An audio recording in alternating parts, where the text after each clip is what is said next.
વિદ્યાર્થી મિત્રો, આપણે લેક્ચર 1માં દ્રાવણો ચેપ્ટરમાં સાંદ્રતા દર્શાવવાની રીતો વિશે વાત કરી. એમાં થોડુંક કેટલાક ઉદાહરણો પણ આપણે જોવા છે તે જોઈ લઈએ. આમ તો મેં ઉદાહરણોની વાત કરી હતી, પરંતુ છતાં પણ આપણે બુક્સમાં આપેલા જે ઉદાહરણોની વાત કરીએ તો દાખલા તરીકે આવું લખ્યું હોય કે 3.62 W/W બ્લીચિંગ દ્રાવણ. અત્યારે આની ખૂબ જ જરૂર પડે છે. તો આનો અર્થ શું થાય?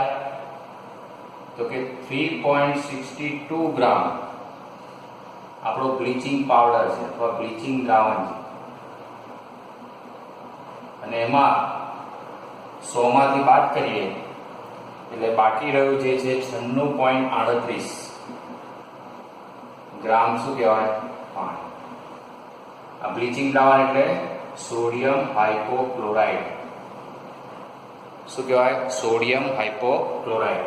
એટલું 3.62 ગ્રામ હોય, બાકીનું શું હોય? પાણી. એટલે બંનેનો સરવાળો થાય કેટલા ગ્રામ? તો કે 100 ગ્રામ. આ એક બુકમાં ઉદાહરણ આપ્યું છે. એવું બીજું એક બુકમાં ઉદાહરણ આપ્યું છે પર્સન્ટેજ ઓફ V/V, કદથી ટકાવારી માટે. અને એમાં ઉદાહરણ છે 35% V/V ઇથિલિન ગ્લાયકોલ. હવે આપણે ભણીશું જ ઇથિલિન ગ્લાયકોલ. ઇથિલિન ગ્લાયકોલ એટલે શું? તો કે આ ઇથેન હોય અને ઇથેનના બંને એક H નું વિસ્થાપન પણ વડે કર્યું હોય OH વડે. એટલે લખાઈશું CH2OH CH2OH, જેને IUPAC માં ઇથેન 1,2 ડાયોલ કહેવાય. હવે આનો અર્થ શું થાય? તો કે 35 મિલીલીટર ઇથિલિન ગ્લાયકોલ છે અને બાકી રહ્યું 65 મિલીલીટર શું છે? પાણી છે. એટલે કુલ કેટલું થયું? 100 ml. અને આનો જે ઉપયોગ છે એ ઉપયોગ આપણે મોટર કારમાં શીતક તરીકે કરીએ. કુલન્ટ બોલીએ. કુલન્ટ આપણે એન્જિનને ઠંડુ પાડવા માટે વપરાય. ગાડી ફરતી હોય ત્યારે ગાડી હીટ પકડે ત્યારે એન્જિનને કૂલ કરવા માટે શીતક તરીકે આનો ઉપયોગ થાય છે. 35% ઇથિલિન ગ્લાયકોલ, અને એને પ્રતિહિમ કહેવાય છે. હિમ એટલે ઠંડુ. હિમનો અર્થ શું થાય? ઠંડુ. એટલે આ વસ્તુ આપણે ખાસ ધ્યાનમાં રાખવાનું છે. અને અહીંયા કીધું છે કે પાણીનું તાપમાન 255.4 કેલ્વિન જેટલું નીચું લાવે. આમ 0° સેલ્સિયસ એટલે 273 કેલ્વિન થયું તો આટલું લાવે. એટલે આપણે સેલ્સિયસમાં બોલીએ તો -17.6° સેલ્સિયસ જેટલું ટેમ્પરેચર ડાઉન લઈ આવે.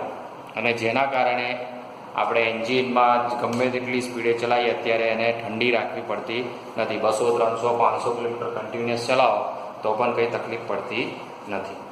તો આ બે એક અગત્યના ઉદાહરણ હતા જે આપણને MCQમાં કામ લાગે તેની વાત આપણે પૂરી કરીએ છીએ.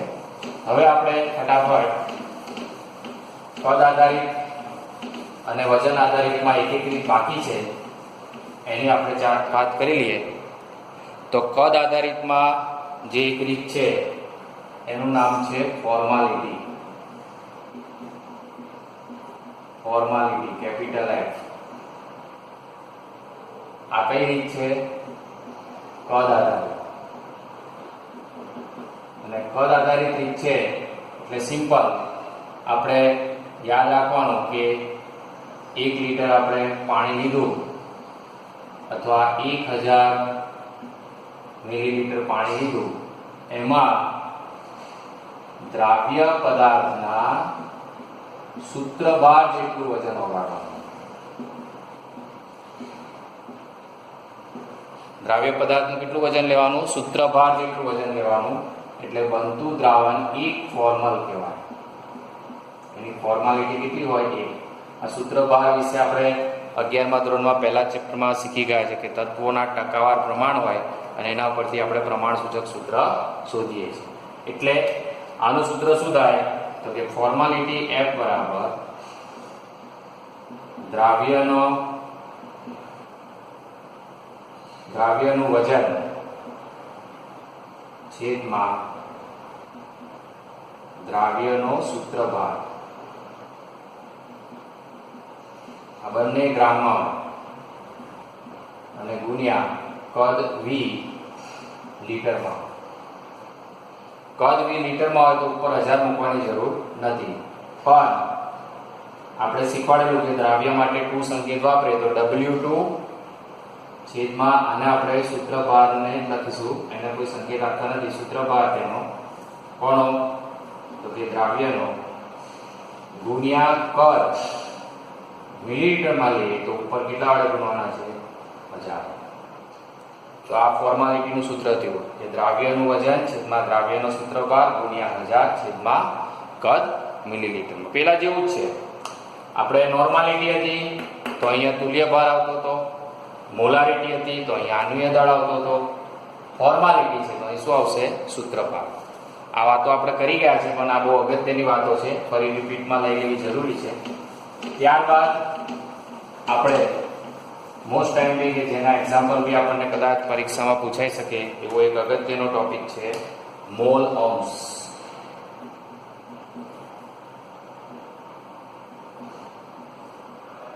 દ્રાવણનો મોલ ઓહ્મ્સ, જેને આપણે X કહીશું.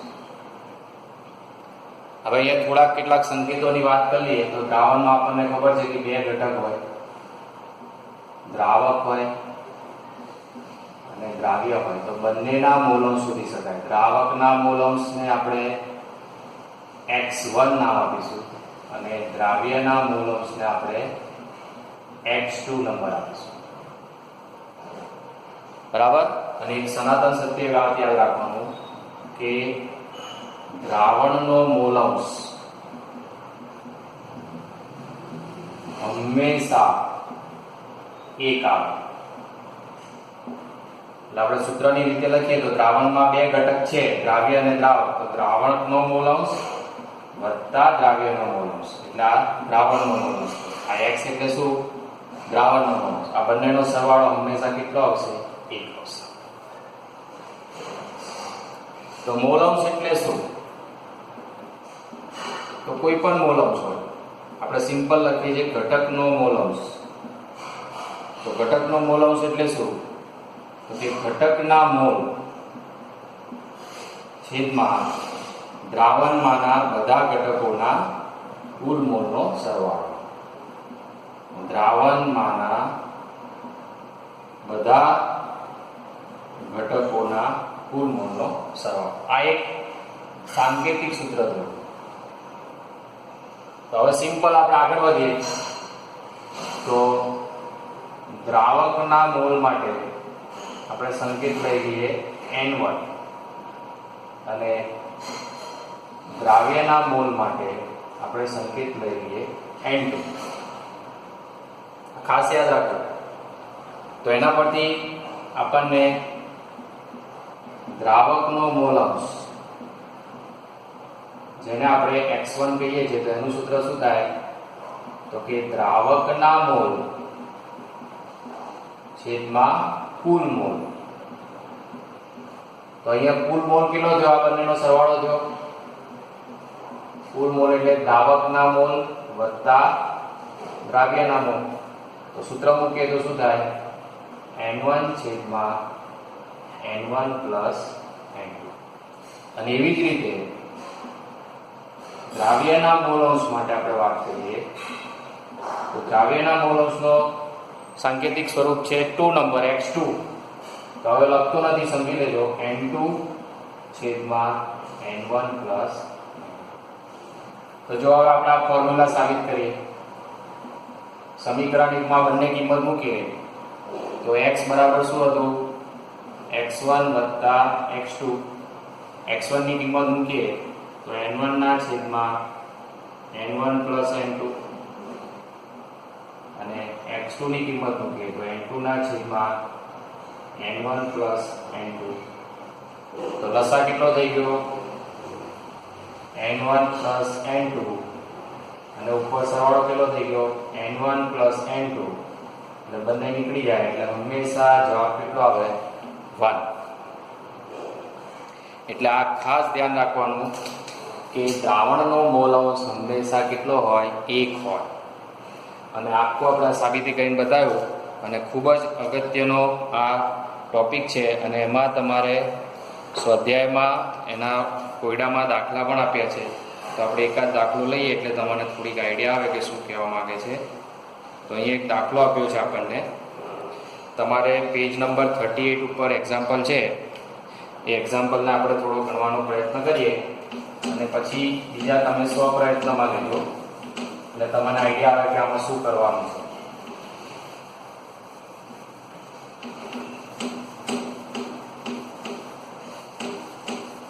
તો અહીંયા તમારી રકમમાં લખ્યું છે કે 20% દળથી 20% દળથી 20% દળથી અહીંયા આપણને ઇથિલિન ગ્લાયકોલ આપ્યો છે. ઇથિલિન ગ્લાયકોલ કેટલા ટકા દળથી આપ્યું છે? 20% દળથી. આ 20% દળથી નો અર્થ શું થાય? 20% W/W એવું થાય. આ સમજ પડવી જોઈએ. આગળની રીતો આપણે શીખ્યા હતા એના પરથી. અને પ્રશ્ન શું પૂછ્યો છે કે ઇથિલિન ગ્લાયકોલના મોલ અંશ શોધો. આના આપણે મોલ અંશ શોધવાના છે. બહુ સિમ્પલ દાખલો છે. તો અહીંયા આપણને આઈડિયા આવવો જોઈએ કે પહેલા તો 20% W/W નો અર્થ શું થાય? તો તૈયારીમાં જ ખબર પડી જવી જોઈએ કે 20 ગ્રામ ઇથિલિન ગ્લાયકોલ છે અને બાકીનો આપણે પાણી તરીકે ઉપયોગ કરીએ છીએ એટલે વજન આધારિત રીત છે. W/W છે એટલે બાકીનું 80 ગ્રામ શું હશે? પાણી હશે. આ આપણને અર્થ કરતા આવવો જોઈએ. એટલે આ આપણા બન્યા W1 અને આ બન્યા W2. કારણ કે આ શું થયો? વધારે પ્રમાણ છે કે દ્રાવક, આ ઓછું પ્રમાણ છે એટલે આ શું થયો? દ્રાવ્ય. એટલે આપણને અહીંયા મોલ અંશ કોના શોધવાનો પૂછ્યા છે? દ્રાવ્યના, જેને આપણે X2 કહીશું. હવે તૈયારીમાં જ આપણને ઇથિલિન ગ્લાયકોલ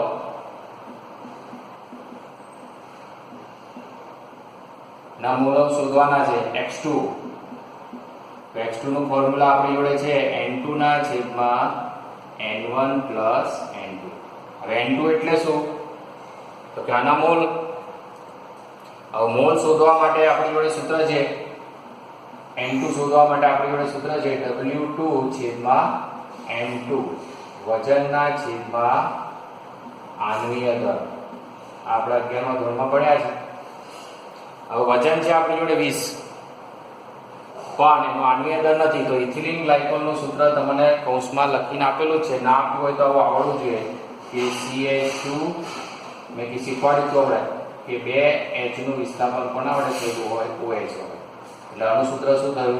C2. H કેટલા થયા? 2 ને 2 4 ને 2 6 H6 અને O કેટલા થયા? 2. એટલે એનો આણ્વીય દળ આપણે શોધીએ અહીંયા. તો C2H6O2. તો કાર્બનનો પરમાણુ ભાર કેટલો? 12 વત્તા 6 કૌંસમાં હાઇડ્રોજનનો કેટલો? 1 વત્તા ઓક્સિજનનો કેટલો? 16. એટલે 12 દુ 24 વત્તા 6 વત્તા 16 દુની 32 એટલે 30 ને 62 ગ્રામ થયો. એટલે આ થયો આણ્વીય દળ. કોનું આણ્વીય દળ થયું? ઇથિલિન ગ્લાયકોલનું આણ્વીય દળ થયું. હવે એ કિંમત અહીં મૂકીએ તો 20/62 એટલે આપણને મોલ મળી જશે. તો કેલ્ક્યુલેટરથી ઉપયોગ કરીને મોલ શોધી કાઢવાના. હવે પાણીના મોલ શોધવા પડશે, કારણ કે N1 ની પણ જરૂર છે. તો N1 બરાબર શું? તો કે W1 છેદમાં M1. તો W1 કેટલા છે તમારે? તો કે 80 ગ્રામ છે.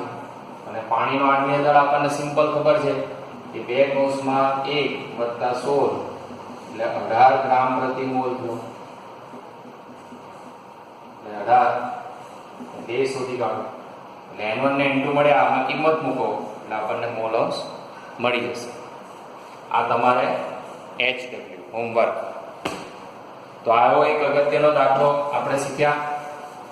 હવે તમારે લખાણ સંબંધીમાં હું જે અગત્યના છે એ તમને હાઇલાઇટ્સ કરું છું. તો લખાણ સંબંધીમાં તમારે 2.3 નો બી કોયડો છે. 2.3 નો બી કોયડો. શું બી કોયડો છે? તો કે 30 ml 0.5 મોલર H2SO4 નું મંદન કરી 500 ml દ્રાવણ બનાવ્યું. 500 ml દ્રાવણ બનાવ્યું તો તેની મોલારિટી શોધો. હવે આ ઘણી વખત છોકરાઓને સમજ નથી પડતી. તો પહેલું તો આપણને 0.5 મોલર H2SO4 નો અર્થ આવડવો જોઈએ. 0.5 મોલર નો અર્થ શું થાય? તો 0.5 મોલર નો અર્થ થાય 0.5 મોલ H2SO4 એનો અર્થ થાય 0.5 મોલ પ્રતિ લીટર. કારણ કે આનો એકમ મોલારિટીનો એકમ મોલ પ્રતિ લીટર છે. એટલે 1 લીટર પાણીમાં 0.5 મોલ શું થયા? H2SO4 થયા. અને 1 લીટર એટલે આપણને ખબર જ છે કે 1 લીટર એટલે કેટલા ml થયા? 1000 ml. 1 લીટરના મિલીલીટર 1000 મિલીલીટર થાય ને, એટલે 1000 મિલીલીટરમાં કેટલા થયા? 0.5 મોલ H2SO4. તો આપણે 30 ml લીધું છે. તો પહેલા 30 ml માં એના કેટલા મોલ થાય? એટલે 30 ગુણ્યા 0.5 ભાગ્યા 1000 એટલે 5 કરી 15 અને આપણે સિમ્પલ વાત કરીએ તો 0.015 મોલ H2SO4 થાય. એટલે આપણને મોલ મળી ગયા. કોના મોલ મળી ગયા? H2SO4 ના. કેટલા ml માં? 30 ml માં. હવે કેટલું કદ કર્યું? 500 ml. તો હવે મોલારિટી નું સૂત્ર આપણને ખબર જ છે કે મોલારિટી બરાબર શું? તો કે મોલ પ્રતિ લીટર. હવે અહીંયા મોલ પ્રતિ લીટર નથી પણ મોલ પ્રતિ લીટર રાખીએ. ચાલો તો આપણને સિમ્પલ 500 ml છે તો 500 ml ના લીટર ગણતા આવડે ને. 1 લીટર ના 1000 તો 500 ના કેટલા થાય? 0.5 લીટર થાય. એટલે 0.5 લીટર આપણું દ્રાવણ છે. તો ચલો મોલ કેટલા થયા? 0.015 ને ભાગ્યા 0.5 એટલે સિમ્પલ આપણે ભાગાકાર કરીએ તો મોલારિટી કેટલી થઈ? 0.03 મોલ. એટલે આ એક પદ અગત્યનું છે. આ ન આવડે તો આપણે દાખલો ખોટો ગણી શકીએ છીએ. એટલે આ ખાસ ધ્યાનમાં રાખવાનું.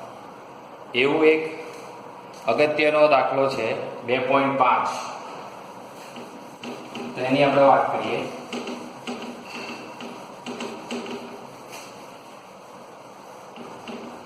તો 2.5 માં શું છે? તો આપણને આપ્યું છે કે 20% W/W જલીય ક્રિયા અને એની આપણને ઘનતા આપી છે 1.202 ગ્રામ પર ml. તો આપણને પ્રશ્નો પૂછ્યા છે એ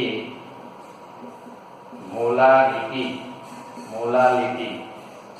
બી મોલારિટી અને સી કિયાના મોલ્સ. 3 વસ્તુ પૂછી છે. 3 ગુણમાં દાખલો પૂછી શકે.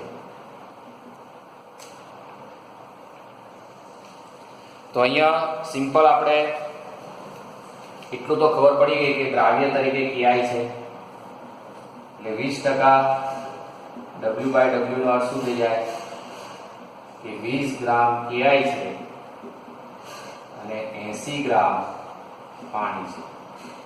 એટલે આ તમારા દ્રાવ્ય થઈ ગયા, આ તમારો દ્રાવક થઈ ગયો. એટલે સિમ્પલ પહેલું તો આપણે બંનેના મોલ શોધી કાઢો. તો પહેલા મોલ શોધવા માટે એના આણ્વીય દળ શોધવા પડે. તો કિયાઈ નો આણ્વીય દળ શું થાય? કે નો આણ્વીય દળ 39 અને આઈ નો 127. આપણને ખબર હોવી જોઈએ એટલે 166 થાય ગ્રામ પ્રતિ મોલ. અને H2O નો શું થાય? તો કે 2 + 16 બરાબર 18 ગ્રામ પ્રતિ મોલ.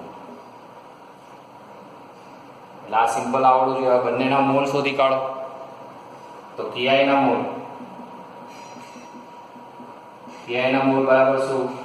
તો કે કિયાઈનું વજન 20/166 અને H2O ના મોલ બરાબર શું કહેવાય? 80/18. આને આપણે શું કહીશું? મોલને N2 કહીશું અને આપણે શું કહીશું? N1. તો બંનેના મોલ આપણે સિમ્પલ શોધી કાઢ્યા.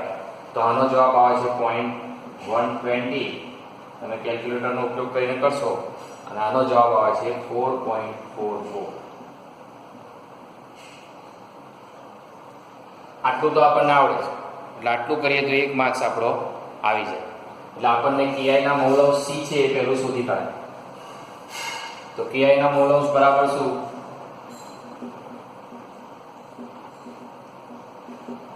તો કે કિયાઈના મોલ એટલે N2/N1 + N2. તો N2 કેટલા છે? 0.120 ભાગ્યા 0.120 વત્તા 4.44. આ ફૂલ મોલ છે એટલે તમે સાદરૂપ આપો તો સાદરૂપ આપતા આપણને જવાબ આવે 0.0263. આ તમારા શું આવ્યા? H2 આવ્યા કિયાઈના મોલ. તો બોલો આટલું કરવાથી આપણને 1 માર્ક્સ તો રોકડો થઈ ગયો. હવે બીજી વાત છે, આપણને ધારો કે મોલાલિટી શોધવી છે. તો મોલાલિટીનું સૂત્ર આપણને ખબર જ છે. તો મોલાલિટી માટે આપણને સૂત્ર શીખી ગયા છે. કાં તો વજન આધારિત રીત છે. એટલે મોલાલિટી તો સિમ્પલ અહીં તમે શોધી શકશો કે મોલાલિટી સ્મોલ m બરાબર શું? તો કે દ્રાવ્યનું વજન છેદમાં દ્રાવ્યનો આણ્વીય દળ ગુણ્યા આપણે ઉપર 1000 મૂકીએ છીએ કારણ કે દ્રાવકનું વજન શેમાં લઈએ છીએ? ગ્રામમાં. આ તમારો દ્રાવ્ય થયો, આ તમારો દ્રાવક થયો. સિમ્પલ ડેટા આપણી જોડે છે જ કે દ્રાવ્યનું વજન કેટલું છે? 20 ગુણ્યા 1000 છેદમાં એનો અનુભાર આપણે શોધ્યો તો કેટલો? 166 ગુણ્યા 80 ગ્રામ. હવે સિમ્પલ સાદરૂપ આપીએ તો આપણને જવાબ મળી જાય કેટલો? 1. આપણને સિમ્પલ જવાબ મળી જાય એનો.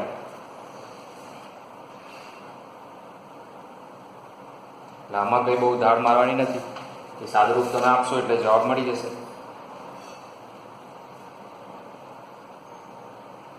એટલે મોલાલિટી તો બહુ ઇઝી શોધી કાઢીએ છીએ આપણે. કેટલું થયું? 1.506 મોલર. હવે મોલાલિટી આ બી મળી ગયું, આ બી મળી ગયું. મોલાલિટી માટે આપણું સૂત્ર છે, સૂત્ર પ્રમાણે તમારે વર્તવું પડે. તો મોલાલિટીનું સૂત્ર શું છે? કેપિટલ M બરાબર W2 એટલે કે દ્રાવ્યનું વજન અને કદ આપણે લિટર મિલીલીટરમાં કરી દઈશું એટલે ઉપર 1000 છેદમાં M2 એટલે દ્રાવ્યનું આણ્વીય દળ ગુણ્યા કદ મિલીલીટરમાં. હવે આપણી જોડે કદ નથી, આપણી જોડે W2 છે, એનો આણ્વીય દળ પણ છે 166 ગ્રામ પ્રતિ મોલ, પણ આપણી જોડે VmL નથી. તો એના માટે આપણને અહીંયા ઘનતા આપી છે. તો આપણે ઘનતાનું ફોર્મ્યુલા ખબર છે કે ઘનતા બરાબર દળ ભાગ્યા કદ. તો કદને સૂત્ર કરતા બનાવીએ તો કદ બરાબર શું થાય? તો કે દળ ભાગ્યા ઘનતા. હવે આ 100 ml માટે છે, એટલે કે પેલું ગ્રામ પર ml આપ્યું છે. જો 1 ગ્રામ પ્રતિ ml, આપણે 100 ml માટે કન્સિડર કરીએ ઘનતા, તો શું થશે? દળ કેટલું લઈએ? 100 ગ્રામ લઈએ, ભાગ્યા ઘનતા કેટલી થશે? 1.202, એટલે 83.19 ml થયા. એટલે કે 100 ગ્રામ તમારું હોય તો 83.19 ml આપણું એ થાય દ્રાવ્ય અનુપાત. હવે આ કિંમત સીધી આમાં મૂકી દઈએ એટલે W2 તમારા કેટલા છે? 20 ગુણ્યા 1000 છેદમાં 166 ગુણ્યા 83.19, અને એનો જવાબ આવે છે આપણને 1.448 મોલર. આને મોલર કહેવાય. આ એક અગત્યનો ટોપિક છે. હવે આના માટે એક બીજું સૂત્ર છે, એનાથી પણ આપણે હું તમને ગણતરી બતાવું જે તમારે નીટની એક્ઝામમાં કામ લાગશે. સંકેતો ખાસ યાદ રાખવાના. અહીં એક સૂત્ર છે કે મોલારિટી કેપિટલ M બરાબર મોલાલિટી ઇન્ટુ રો છેદમાં 1 પ્લસ M ઇન્ટુ M2 છેદમાં 1000. આ એક સૂત્ર છે, આ યાદ રાખવાનું.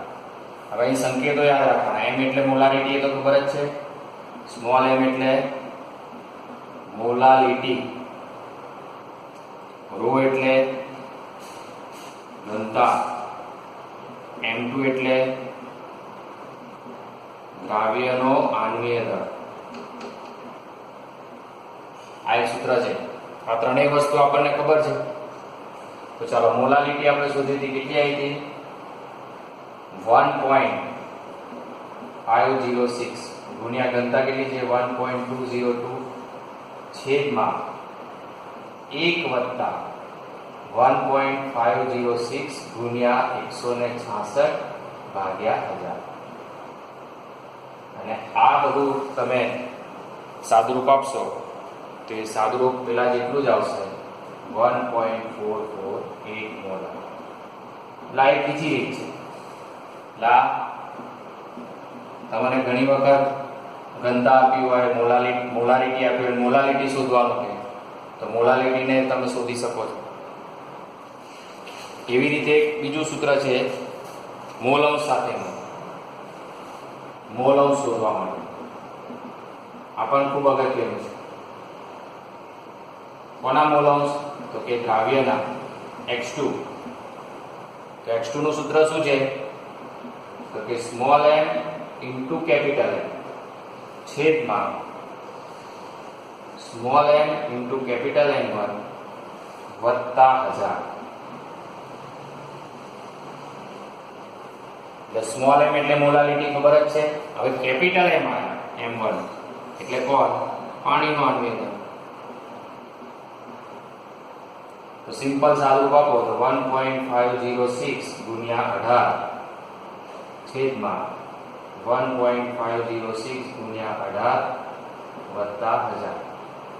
આનું સાદું આપો એટલે સિમ્પલ આપણે જે જવાબ આવે તો તે જ આવે, 0.0263. આ X2 બરાબર. એટલે આ રીતે આ બધા મેથેમેટિકલ સ્ટેપ તમને નીટની પરીક્ષામાં પણ કામ લાગશે. તો આજે આપણે મોલારિટીને આધારિત અને સ્વાધ્યાયના અને લખાણ સંબંધીના દાખલા તમારે પ્રેક્ટિસ કરવાની. એમાં કંઈ ડાઉટ લાગે તો પૂછવાનું. એટલે ખૂબ એક અગત્યનો ટોપિક પૂરો થયો. હવે આપણે હેનરીના નિયમ તરફ ત્રીજા લેક્ચરમાં આગળ વધીશું. તો આટલું ફરીથી તમે ઘરે તૈયાર કરજો, લખજો, બુક્સનો ઉપયોગ કરજો, દાખલા ગણજો. Thank you very much.